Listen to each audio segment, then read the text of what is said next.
ಬರೀ ಫ್ರೆಂಡ್ಸ್ ತಮ್ಮೂರ ನಾಟಕ ಆಡ್ತಾವ್ರೆ. ಈ ಉಭಯ ಸೈನ್ಯಗಳ ಮಧ್ಯೆ ರಥವನ್ನು ನಿಲ್ಲಿಸು.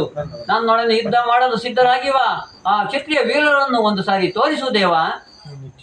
ನಿನ್ನ ಇಚ್ಛೆ ಅರ್ಜುನ.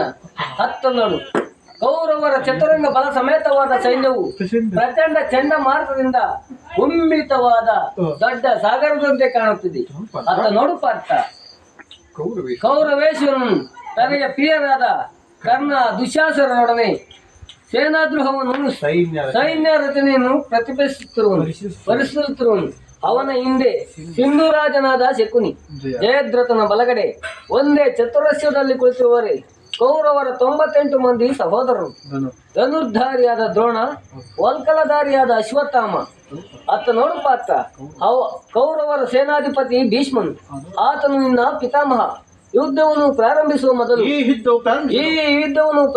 ಮೊದಲು ಆ ಮಹಾಪುರುಷನಿಗೆ ಒಂದು ಸಾರಿ ವಂದಿಸು ಪಾರ್ಥ. ಆಜ್ಞೆ ಮಾಧವ. ಪಿತಾಮಹ, ಇದೋ ನಿನಗೆ ವಂದಿಸುವೆನು. ಈ ಅರ್ಜುನನ ಪ್ರಣಾಮಗಳನ್ನು ಸ್ವೀಕರಿಸು.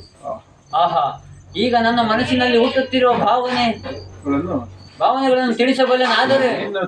ನಿನ್ನೊಡನೆ ತಿಳಿಸಬಲ್ಲೆನಾದರೆ ಆಹಾ, ಇದೇನು ಅರ್ಜುನನ ಪತನವೋ ಅಥವಾ ಉತ್ಥಾನವೋ?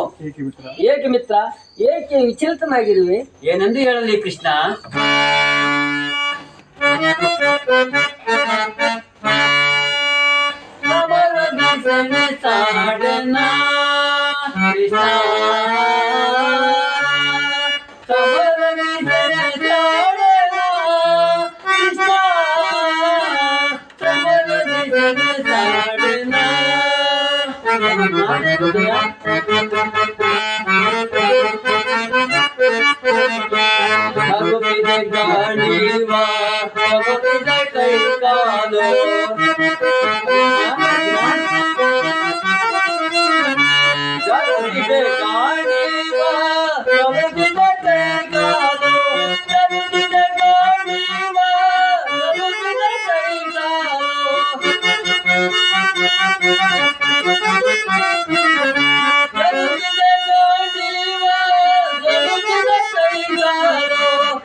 Krishna